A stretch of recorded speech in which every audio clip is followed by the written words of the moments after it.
ஹாய்ங்க. இன்றைக்கி உளுந்தங்களி செய்கிறது எப்படின்னு பார்க்கலாங்க. இது வந்து லேடீஸ்க்குலாம் அவ்வளோ நல்லது. பெண் குழந்தைங்களுக்கு, பெண்களுக்கெலாம் ரொம்ப நல்லது. எப்படின்னு பார்க்கலாங்க. ஃபஸ்ட்டு வந்து தோலோடு உளுந்து 1 டம்ளர் எடுத்துக்கோங்க. அதே டம்ளரில் 1/4 டம்ளர் சாப்பாடு அரிசி எடுத்துக்கணுங்க.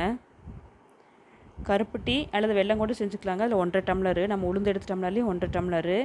நல்லெண்ணெய் வந்து 1/2 டம்ளர்லேருந்து 3/4 டம்ளர் வரைக்கும் எடுத்துக்கணும்.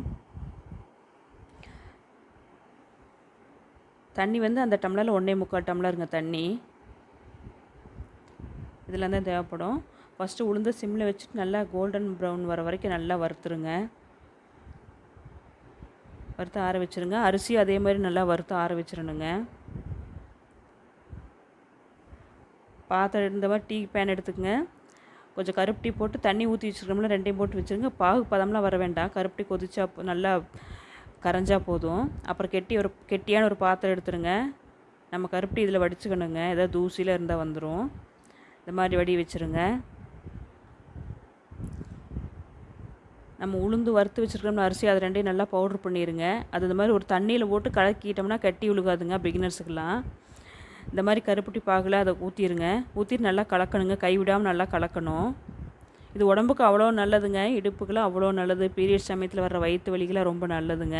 பார்த்திங்களா எந்த அளவுக்கு வந்திருக்குன்னு கெட்டியாயிடுச்சு. கொஞ்சம் கொஞ்சமாக நம்ம நல்லெண்ணெய் எடுத்து வச்சுருக்கோம்லங்க, அந்த எண்ணெய் கொஞ்சம் கொஞ்சமாக ஊற்றி கிளறிக்கிட்டே இருக்கணும்.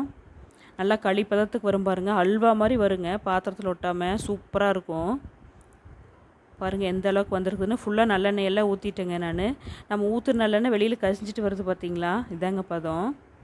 அதை எடுத்து வேற ஒரு பாத்திரத்தில் மாற்றிடுங்க. அவ்வளோ நல்லது. நம்ம வாரத்தில் ஒரு நாள் அட்லீஸ்ட் சாப்பிடணுங்க. அவ்வளோ பாருங்கள் எந்த அளவுக்கு கெட்டி ஆயிடுச்சுன்ட்டு. பாத்திரத்தில் ஒட்டாமல் வருது பார்த்திங்களா. ஸ்வீட் கிரேவிங்ஸ் இருக்கிறப்பெல்லாம் இதை கொடுக்கலாங்க சாப்பிட்றதுக்கு. ஸ்வீட் சாப்பிட்ட மாதிரி மச்சு, உடம்புக்கு ஹெல்த்தியும் ஆச்சு.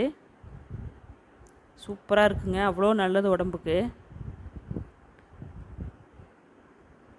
இந்த மாதிரி ஒரு கப்பில் போட்டு கொஞ்சம் அதில் நடுவில் கொஞ்சமாக குழி பண்ணிக்கங்க. அதில் நல்லெண்ணெய் ஊற்றிடுங்க. நல்லெண்ணெய் அவ்வளோ நல்லது. நல்லெண்ணெய் ஊற்றி கொடுத்து பார்த்துங்க. சூப்பராக இருக்கும். உங்கள் வீட்டில் எல்லாருக்கும் பிடிக்கும். ட்ரை பண்ணி பாருங்கள். தேங்க்யூங்க.